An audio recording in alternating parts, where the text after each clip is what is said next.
Nanami ခံလို့ဆိုတော့ Jujutsu Kaisen မှာဆိုရင်အတော်လေးလူကြိုက်များတဲ့ဇက်ကောင်တစ်ကောင်ဖြစ်ပါတယ်။မိန်းကလေးဖန်နေကြမှာပဲဖြစ်ဖြစ်ယောက်ျားလေးဖန်နေကြမှာပဲဖြစ်ဖြစ်အတော်လေးသဘောကျနှစ်သက်ကြတဲ့ character ဖြစ်ပါတယ်။သူ့ကိုသဘောကျကြတဲ့အကြောင်းအရာလဲသူကဥပပါဝါဖြစ်နေရမျိုးတို့အတန်မာဆုံးဖြစ်နေရမျိုးတို့စခရင်တိုင်းနေအများကြီးရောက်နေရမျိုးတို့ကြောင့်မဟုတ်ပါဘူး။သူ့ကိုကြည့်ပြီးဆိုရင်ကြည့်နေတဲ့သူအနေနဲ့ဒီဇက်ကောင်ပေါ်ကိုနားလည်ခံစားနိုင်ပြီးတော့လူသားဆန်တဲ့ဇက်ကောင်တစ်ကောင်ဖြစ်နေတာကြောင့်မလို့ပါ။ခိုးဖြစ်တဲ့ခလန်းလန်းပုံစံတွေကြောင့်လဲပါကောင်းပါမှာပေါ့။ Nanami ကိုကြည့်လိုက်ပြီးဆိုရင်အခြားသော anime ဇက်ကောင်တွေလို့အိမ်မက်အကြောင်းတွေပန်းနိုင်အကြောင်းတွေကဘာကြီးကိုပြောင်းလဲဖို့အကြောင်းတွေပြောနေရမျိုးဘယ်တော့မှမတွေ့ရပါဘူး။သူ့ကိုကြည့်လိုက်ပြီးဆိုရင်အလုံး overtime ဆင်းရတာတွေဝါ condition အကြောင်းတွေနဲ့အရာရာကနေလွတ်မြောက်ခြင်းပြီးတန်းကြေတစ်ခုမှာဒီတိုင်းသွားအနားယူလိုက်ချင်တာတွေကိုပဲပြောတာမျိုးကိုမြင်တွေ့ရမှာပါ။ကြီးငြိမ်မှု professional ဆန်မှုဆိုတာရဲ့အောက်မှာဒီ Nanami ဆိုတဲ့ဇက်ကောင်ကပင်မနွမ်းနယ်မှုတွေနဲ့တိဆောက်ထားတာဖြစ်ပါတယ်။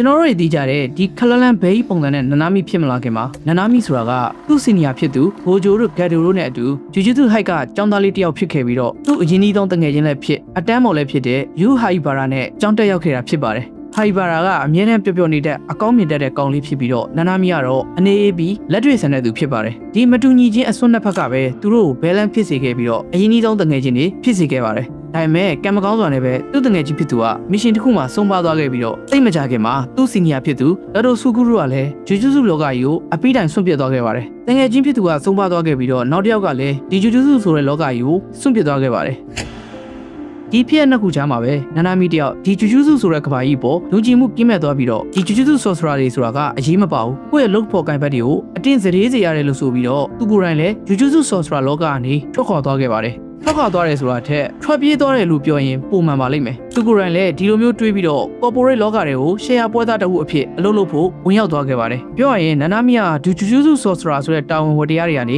ထွက်ပြေးရုံထွက်လာခဲ့တာဖြစ်ပြီးတော့သူ့စိတ်ထဲမှာဒီတာဝန်ကိုတစုံတဦးကလုပ်နေအောင်မယ်လုပ်ရမယ်ဆိုတာကိုသိနေခဲ့ပါတယ်ဒါပေမဲ့အဲ့ဒီတာဝန်ကိုယူထားတာကသူမဖြစ်ချင်ခဲ့တာကြောင့်မလို့ထွက်ပြေးလာခဲ့တာဖြစ်ပြီးတော့လာသာစားရုံးဝင်ထမ်းတအုပ်အဖြစ်သူ့ဘဝအသစ်ကိုအစပြုခဲ့ပါတယ်အစပိုင်းမှာတော့ဒီတာမန်လောကပဲသူ့အတွက်အဆင်ပြေရလို့ထင်ခဲ့ပါတယ်ပတ်စံများများရအောင်ရှာမယ်အသက်40လောက်ကြာရင်ဒီတိုင်းတိတ်ဆိတ်ညီသက်ပြီးဈေးသက်သာတဲ့နိုင်ငံလေးမှာတွားနေမယ်လို့ပဲစိတ်ထဲထည့်ထားခဲ့ပါတယ်ဘာချိန်သာတွေမှမရှိဘူးဘာအရေးဆွဲရတာတွေမှမရှိဘူးပေါ့ဒါပေမဲ့တဖြည်းဖြည်းနဲ့သူသဘောပေါက်လာတာကဂျူဂျူစုလောကရဲ့အပြင်ဘက်ကအလုပ်မှာလဲသူ့အတွက်တိတ်ထူးခြားပြီးကောင်းမနေခဲ့ပါဘူးနာနာမီတယောက်အိယာထအလုပ်ကိုသွားအိုဗာတိုင်းဆင်းအိမ်ကိုပင်ပန်းစွာပြန်လာနောက်တစ်ရက်မှာလဲအိယာထအလုပ်ကိုသွားအိုဗာတိုင်းဆင်းအိမ်ကိုပင်ပန်းစွာပြန်လာနဲ့သူ့အတွက်ဒီယာကြီးကတူညီတဲ့ cycle ကြီးတစ်ခုဖြစ်လာပြီးတော့ Greek mythology တွေက being Sisyphus ရဲ့ဖြစ်ရနေတာတူလာခဲ့ပါတယ်Sisyphus ဆိုတာကတော့ Ephira ပြည်ရဲ့ဘီရင်တစ်ပါးဖြစ်ပြီးတော့နတ်ဖျားတွေကိုအမျက်ဒေါသထွက်အောင်လုပ်မိလို့ပြစ်ဒဏ်ခတ်ခံခဲ့ရတဲ့သူဖြစ်ပါတယ်သူ့ရဲ့ပြစ်ဒဏ်ကတော့မတ်ဆောက်တဲ့တောင်ကြီးပေါ်ကိုကြောက်တုံးတုံးတွန်းတင်ရတာဖြစ်ပါတယ်ဒါပေမဲ့ဒီကြောက်တုံးကြီးကတောင်ထက်ရောက်တော့မယ်ဆိုရင်ပြန်လိမ့်ကြတာဖြစ်ပြီးတော့သူ့ကိုအဆက်မပြတ်ထားရတာဇက်တိုက်တွန်းတင်ခိုင်းစေတာဖြစ်ပါတယ်နာနာမီတယောက်လည်းဒီလိုမျိုးတူညီနေတဲ့စာကယ်ကြီးထဲမှာနေ့စဉ်အလုပ်လုပ်ကိုင်းညဘက်တွေဆိုလည်းအလုပ်စင်းကိုကျမ်းမာရေးကိုပါမငဲ့ပဲ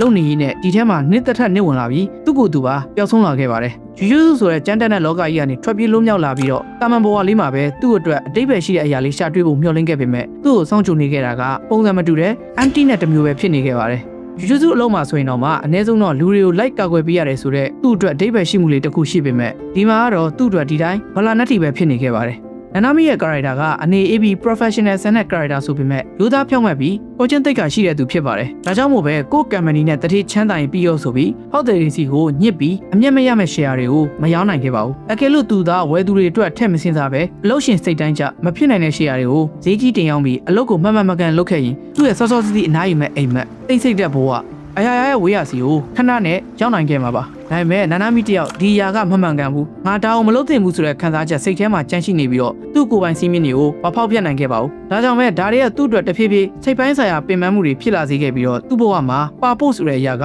ပျောက်နေခဲ့ပါတယ် responsibility ဆိုတဲ့အရာတွေကနေရတဲ့ပင်ပန်းမှု adulthood ကနေရတဲ့ပင်ပန်းမှုဒါမှကြီးမှာသူ့အတွက်အတိတ်ပဲရှိတဲ့အရာကိုရှာဖွေတာကနေရတဲ့ပင်ပန်းမှုတွေပေါ့ဒီလိုတွေကြောင့်မလို့လေနာနာမီဆိုတဲ့ဇက်ကောင်ကဂျူဂျူခိုင်ဆန်ရဲ့ဇက်ကောင်တွေအားလုံးထဲမှာလူသားဆန်ဆုံးဇက်ကောင်တစ်ခုဖြစ်ပြီးတော့ကြီးစုသူတွေရဲ့စိတ်ထဲမှာတွဲကြံခဲ့တာလို့ပြောရမှာလားပါပဲနာနာမီစတိုရီရဲ့ရက်ဆက်တဲ့အပန်းကတော့နာနာမီတယောက်ဆင်းရဲဒုက္ခတစ်ခုကနေလွတ်မြောက်ခဲ့ပြီလို့ထင်ခဲ့ပေမဲ့နောက်ထပ်မတူညီတဲ့ပုံစံတစ်မျိုးနဲ့ဆင်းရဲဒုက္ခတွေကိုရောက်သွားတာပါပဲန နာမီတယောက် corporate လုပ်ငန်းထဲမှာ2နှစ်ကျော်လောက်လုပ်ပြီးတဲ့နောက်မှာတော့သူ့အတွင်းမြင်တွေကိုပြောင်းလဲပေးမယ်လူတအုပ်နဲ့တွေ့ဆုံခဲ့ပါတယ်ဇလိုက်တွေရဲ့တောက်ကနိုဂျူစုတွေခလန်လန်စကားတွေကြောင့်မဟုတ်ပါဘူးဘေကရီဆိုင်တွေကဒီတိုင်းရိုးရိုးတာမဲ့အခိုက်တန့်လေးတစ်ခုကြောင့်ပါနာမီဒီဇိုင်နာကိုပထမဆုံးချိန်ဝင်လာတဲ့အချိန်တုန်းကအဲ့မှာလှုပ်နေတဲ့ကောင်မလေးကသူ့ကိုစကားစမြည်ပြောခဲ့ပေမဲ့နာမီကတိတ်ဆိတ်ဝင်စားပဲ ADA ဆက်ဆန်ဆန်ပဲပြန်တုတ်ပြန်ခဲ့ပါတယ်အဲ့နောက်မှာနာမီတယောက်ဒီကောင်မလေးရဲ့ပခုံးပေါ်မှာ cast တစ်ကောင်ရှိနေရကိုလေတတိထားမိသွားပါတယ်နာမီအနေနဲ့ဒီကောင်ကိုချက်ချင်းရှင်းပြနိုင်ခဲ့ပေမဲ့မသိကြအောင်ဆောင်ပြီးပဲဆိုင်ထဲကထွက်ခဲ့ပါတယ်ဘာလို့ဆိုရင်သူမအမြင်မှာထူးဆန်းတယ်လို့ထင်ခင်ရမှာကြောင့်ရဲသူ့စိတ်ထဲမှာလည်းဒီတာဝန်ကသူနဲ့မသက်ဆိုင်တော့ဘူးလို့တွေးထားတာကြောင့်မလို့ဖြစ်ပါတယ်ဒီလိုနဲ့တရက်မှာတော့နာမီတယောက်အလုံးမှာပင်မနဲ့နေရမျိုးနဲ့ကြုံတွေ့ခဲ့ရပြီးဒီဘေကရီဆိုင်ကိုထပ်ရောက်လာခဲ့ပါတယ်ပင်မနွမ်းနေနေတဲ့နာမီကိုမြင်ပြီးကောင်မလေးကသူ့ကိုအစင်ပေးရလားဆိုတဲ့စကားလေးတစ်ခုမေးခဲ့ပါတယ်ဒီတစ်ခါမှာတော့ဘာကြောင့်မှမသိနာမီတယောက်ကောင်မလေးကိုရိုးရိုးသားသားပဲပြန်ဖြေခဲ့ပါတယ်သူ့ရဲ့အလုပ်ကလူချမ်းသာတွေကိုပိုချမ်းသာအောင်လုပ်ပေးတဲ့အလုပ်ဖြစ်တယ်အကယ်လို့နောက်နေ့မှာသူပျောက်ကွယ်သွားခဲ့ရင်တော့မှဘယ်သူမှအာရုံထားနေမှာမဟုတ်ဘူးဒါပေမဲ့ဒီဘေကရီဆိုင်သာပျောက်ကွယ်သွားရင်တော့ဘေကရီဆိုင်အမုန်းနေကြိုက်တဲ့သူတွေစိတ်မကောင်းဖြစ်ကြလိမ့်မယ်ဆိုပြီးတော့ပြောခဲ့ပါတယ်ဒီစကားတွေကိုကြည့်ရင်ဒီခိုက်တက်မှာနာမီတယောက်သူ့ဘဝသူဘလောက်တောင်အထိပ္ပယ်မဲ့ဆိုခံစားနေရလဲဆိုတာကိုမြင်နိုင်ပါတယ်နာမီရဲ့အလုပ်ကပတ်စံကြီးအများကြီးရှာနိုင်တဲ့အလုပ်တစ်ခုဖြစ်ပေမဲ့ဘာပျော်ရွှင်မှုမှမရပဲလူမှုပတ်ဝန်းကျင်တွေကနေခွဲထွက်နေတဲ့အလုပ်တစ်ခုဖြစ်ပြီးတော့တစ်ဖက်ကဘေကရီဆိုင်ကကောင်မလေးကတော့ပတ်စံအများကြီးမရပေမဲ့သူလုပ်နေတဲ့အရာမှာတော့ပျော်နေခဲ့ပါတယ်ဒီနှစ်ခုကြားအကွဲပြားချက်ကနာမီရဲ့စိတ်ထဲမှာတစ်ခုခုအဆင်ပြေတယ်လို့ခံစားစေခဲ့ရပါတယ်ဒီလိုနဲ့စကားပြောတာပြီးခဲ့နေမှာတော့နာမီတယောက်ကောင်မလေးရဲ့ပခုံးပေါ်ကျင်းစာကောင်ကိုရှင်းထုတ်ပေးပြီးတော့ဆိုင်ထဲကနေထွက်လာခဲ့ပါတယ်အဲ့နောက်မှာမုံဆိုင်ထဲကကောင်မလေးကနာမီနောက်ကိုပြေးလိုက်သွားပြီးတော့ကျေးဇူးတင်ပါတယ်ဆိုတဲ့စကားကိုအော်ပြောခဲ့ပါတယ်ကျေးဇူးတင်ပါတယ်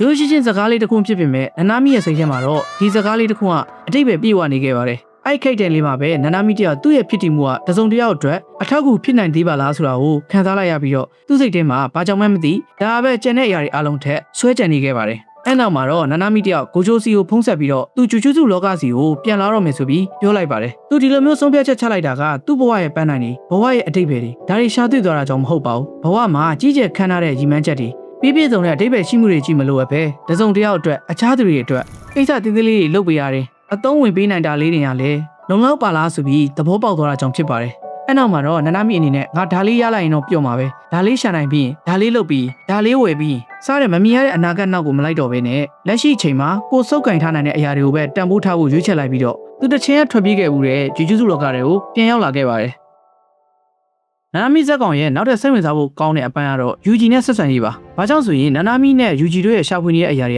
ကလုံးဝမတူတာကြောင့်ဖြစ်ပါတယ်။ UG ကအသက်ရှင်သန်ဖို့အတွက်အကြောင်းရင်းတစ်ခုကိုအရန်လိုချင်နေတဲ့သူပါ။တည်ဆုံမှုတွေ Safari တွေများစွာမြင်တွေ့ပြီးတဲ့နောက်မှာအလဟတ်သက်တည်ဆုံမှုတွေဖြစ်မှာကိုကြောက်လာခဲ့ပါတယ်။သူ့ကြောင့်ပဲအရာအလုံးပျက်စီးနေရလို့တွေးနေခဲ့ပြီးတော့ရှေ့ဆက်လျှောက်နိုင်ဖို့အတိတ်ပဲတစ်ခုကိုအမြဲရှာဖွေနေခဲ့ပါတယ်။ဘာလို့ဆိုရင်အဲ့ဒီအရာမရှိတော့ရင်သူ့အတွက်လမ်းပြောက်သွားတယ်လို့ပါ။တစ်ဖက်မှာနာမီကတော့ရှင်သန်ဖို့အတွက်အကြောင်းရင်းရှာဖွေနေတဲ့အဆင့်ကနေကြုံလွန်သွားခဲ့ပြီဖြစ်ပါတယ်။ရှာတွေ့သွားတာကြောင့်တော့မဟုတ်ပါဘူးအတိတ်ပဲမဲ့တယ်လို့ထင်ရတဲ့ကဘာကြီးထဲမှာရီမန်းချက်အစစ်မှန်ရှာဖွေနေရတာကိုအလုပ်တစ်ခုလိုမခံယူရတာကြောင့်ဖြစ်ပါတယ်ဒါကြောင့်မို့နာမီအမြင်မှာတော့ UG ကိုအရွယ်မရောက်သေးတဲ့ကလေးတယောက်လိုပဲမြင်ပြီးအဲ့လိုမျိုးပဲဆက်ဆံတာဖြစ်ပါတယ်ဘဝမှာဆုံးဖြတ်ချက်တွေပိုင်ပိုင်နိုင်နိုင်မချနိုင်သေးပဲဖြစ်တည်ဖို့အတွက်အကြောင်းရင်းတွေကိုရှာဖွေနေစေဖြစ်တဲ့ UG ကိုလူကြီးတယောက်အနေနဲ့မန်တာတယောက်အနေနဲ့သူကတွင်တင်ကြီးကြပ်ပေးရမယ်ကာဝယ်ပေးရမယ့်တာဝန်ရှိတယ်လို့ခံယူထားတာဖြစ်ပါတယ်လူကြီးကိုမင်းဘယ်လောက်ပဲစိုးရတဲ့အတွေ့အကြုံတွေရထားပြီးပါသေးမင်းကလူကြီးမဖြစ်သေးဘူးလူကြီးတယောက်ဖြစ်လာတယ်ဆိုတာကကိုကောင်းကသပင်မွေးတွေပိုကျွတ်လာတာကိုကြိုက်ဆုံးတားညက်ပါမို့ကိုရောင်းတဲ့ဆိုင်မှာမတွေ့တော့တာဆိုတဲ့စိတ်ပြက်အားငယ်စရာတိတိလေးတွေဆုလာတဲ့အချိန်မှာမှမင်းလူကြီးဖြစ်လာတာပဲဆိုပြီးတော့ရုပ်တည်ကြီးနဲ့ပြောခဲ့ပါသေးတယ်နာမီကြောင့်မာရီတိုရဲ့ဒိုမိန်းထဲကိုရောက်တဲ့အချိန်မှာအဲ့ဒါကသူ့ရဲ့နောက်ဆုံးချိန်ပဲဆိုတာကိုသဘောပေါက်လိုက်ပါတယ်မာရီတိုကမင်းကကျေးဇူးတင်တယ်ဆိုပြီးပြောခဲ့ပေမဲ့နာမီကငါမင်းရဲ့ကျေးဇူးတင်တဲ့စကားကိုမလို့ငါမှအများကြီးရထားပြီးသွားပြီငါမှနောင်တရစရာမရှိဘူးလို့ပြန်ပြေးခဲ့ပါတယ်တာမန်ဘဝရည်ရွယ်ချက်အကြောင်းရင်းတွေရှာဖွေနေတဲ့သူတဦးသာဆိုရင်မိမိရဲ့နောက်ဆုံးအချိန်မှာနောင်တရည်နဲ့ပြည့်နေမှာဖြစ်ပြီးတော့အပြုံးတစ်ခုနဲ့တေချင်းတကားဝမှာရဲရဲကြီးရက်မနေရဲကြပေမဲ့နာမီကတော့အေဂျင့်တည်ငြိမ်သွားနေပဲသူ့ရဲ့နောက်ဆုံးအချိန်ကိုစောင့်နေခဲ့ပါတယ်မပြေဆုံးအချင်းတွေရုံးခဲ့အချင်းတွေကိုစိတ်ထဲမှာမရှိတော့ပဲ Grandpa Post လို့ခေါ်တဲ့ဘဝမှာကြီးမားတဲ့ရီမန်းချက်ကြီးဆိုတာကိုကြောခိုင်းလိုက်တဲ့လူတူဖြစ်လာခဲ့ပါတယ်သူ့မှာရှိခဲ့တဲ့နောင်တဆိုလို့သူမလေးရှားကိုမသွားပြခဲ့တာသူဝယ်ပြီးမဖက်ပစ်ခဲ့တဲ့စာအုပ်တွေကိုဖတ်ရင်းနဲ့သူ့ရဲ့ကုံဆုံးသွားတဲ့အချိန်တွေကိုပဲပြန်လိုချင်ခဲ့တာတွေကသူ့အတွက်တမျောရတဲ့အရာတွေဖြစ်လာခဲ့ပါတယ်ဒါကလည်းသူရွေးချယ်ခဲ့တဲ့လမ်းကြောင်းအတွက်ပေးဆက်လိုက်ရတဲ့နင့်နာကြီးတစ်ခုလိုပဲမြင်ခဲ့ပါတယ်။နာမီသူ့ကိုသူထားရှိတဲ့ binding bound တစ်ခုဖြစ်တဲ့ overtime ဟာဆိုရင်လည်းတာမန်ကျင့်ရိုးရှင်းတယ်လို့ထင်ရပေမဲ့အကြောင်းရင်းရှိပါတယ်။သူ့ရဲ့တာမန်လှုပ်ချိန်မှာ cast energy ကို80ကနေ90ရာခိုင်နှုန်းပဲသုံးပြီးတော့သူသတ်မှတ်ထားတဲ့အလုပ်ချိန်ကျော်သွားရင်အချိန်ပိုအဖြစ်သူ့ cast energy ကို130ကနေ120ရာခိုင်နှုန်းအထိတိုးမြင့်လာအောင်လုပ်နိုင်ပါတယ်။ ဒါကိုကြည့်ရင်သူ့အရင်ကအလုတ်ဟောင်းမှာပြီးတဲ့ဒဏ်တွေဖြစ်တဲ့အချိန်မိုဆင်းခဲ့ရတဲ့ရက်တွေကိုပြန်မသွားတော့ဘူးဆိုတာကြောင့်ရဲ့ဂျူဂျူစုလောကကိုသူ့ဖြစ်တည်မှုရဲ့အချိန်တိုင်းကိုမပေးဘူးဆိုတာကြောင့်ရဲ့ပါသူ့အတွက်ဘာမှပြန်ရဖို့မသိကြတဲ့အကျိုးမြတ်မရှိတဲ့အရာတစ်ခုကိုတရားရဂိုင်နှုန်းပေးဆက်လိုက်ရတာကပထမအချိန်တော့ကသူ့ကိုစိတ်တက်ကြပျက်စီးစေခဲ့တာကြောင့်ဖြစ်ပါတယ်။ဒါပေမဲ့လည်းရှီဘူယာအမှာတော့နာနာမီတယောက်ရင်းချက်တဲ့တာဝန်ရှိတဲ့လူကြီးတယောက်ပြီးအားလုံးကိုကယ်တင်ဖို့အချိန်ပိုဆင်းပေးခဲ့တာကတော့သူ့ရဲ့ဆွလို့မှုတစ်ခုဖြစ်ခဲ့ရပါတယ်။ဒါကြောင့်မလို့ပဲနာနာမီကန်တိုဆိုတဲ့ဇက်ကောင်ကကြီးစုသူတွေရဲ့စိတ်ထဲမှာဆွဲကြံရဲနေခဲ့တာဖြစ်ပါတယ်။သူ့ဘဝအတွက်အဖြစ်ကိုရှာတွေ့သွားခဲ့တာကြောင့်မဟုတ်ပဲဒီအဖြစ်ကိုရှာမတွေ့ခဲ့တာတော့မှရှေ့ထွက်သွားခဲ့တာကြောင့်ဖြစ်ပါတယ်။နာနာမီကကဘာကြီးကိုအလုံးစုံနားလဲတဲ့သူဘယ်တော့မှမဖြစ်ခဲ့ပါဘူး။ပင်မနှွမ်းနယ်မှုတွေကနေလည်းဘယ်တော့မှမလွတ်မြောက်ခဲ့ပါဘူး။စိတ်ပြက်စရာတွေကနေလည်းဘယ်တော့မှမလွတ်မြောက်ခဲ့ပါဘူး။သူအိမ်မက်ခဲ့ရတဲ့တိတ်ဆိတ်အေဂျင့်ရဲ့အနာဂတ်ကိုလည်းတစ်ချိန်တစ်ခါမှအမှန်တကယ်မရောက်ခဲ့ရပါဘူး။ဒါပေမဲ့လည်းတစ်ချိန်မှာတော့သူ့အနေနဲ့ဓာရီလိုက်ရှာတာကိုရပ်လိုက်ပြီးတော့အဲ့အစားတစုံတစ်ယောက်မိကိုအားကိုးရတဲ့သူအဖြစ်မန်တာအဖြစ်တာဝန်ယူတဲ့သူအဖြစ်လာခဲ့ပါတယ်။သူ့ရဲ့နောက်ဆုံးချိန်မှာတော့မှယူဂျီကိုကျန်တာတွေမင်းနဲ့အပ်ခဲ့မယ်ဆိုပြီးတော့ခြေကဝန်တုံးဝင်ဖို့တစ်ခုအနေနဲ့မဟုတ်ပဲယူဂျီဘောယုံကြည်မှုအဖြစ်ပြောင်းလဲပေးရသွားခဲ့ပါတယ်။ဒီချိန်မှာဆိုရင်နာနာမီထမ်းခဲ့တဲ့ဝင်ကလုံလောက်တာတက်ကိုပိုလိုနေပြီဖြစ်ပြီးတော့အတော်လေးလည်းပင်ပန်းနေခဲ့ပြီဖြစ်ပါတယ်။ဒါကြောင့်မို့လဲနာနာမီကန်တိုဆိုတဲ့ဇက်ကောင်ဟာဖန်နေနားလေခန်းစားနိုင်ပြီးအတော်လေးနှစ်သက်ကြတဲ့ဇက်ကောင်ဖြစ်ရှိနေခဲ့တာဖြစ်ပါတယ်။ဒီနေ့နာနာမီအကြောင်းဗီဒီယိုကတော့ဒီလောက်ပါပဲ။နောက်ဗီဒီယိုတစ်ပုဒ်မှာပြန်တွေ့ကြပါမယ်။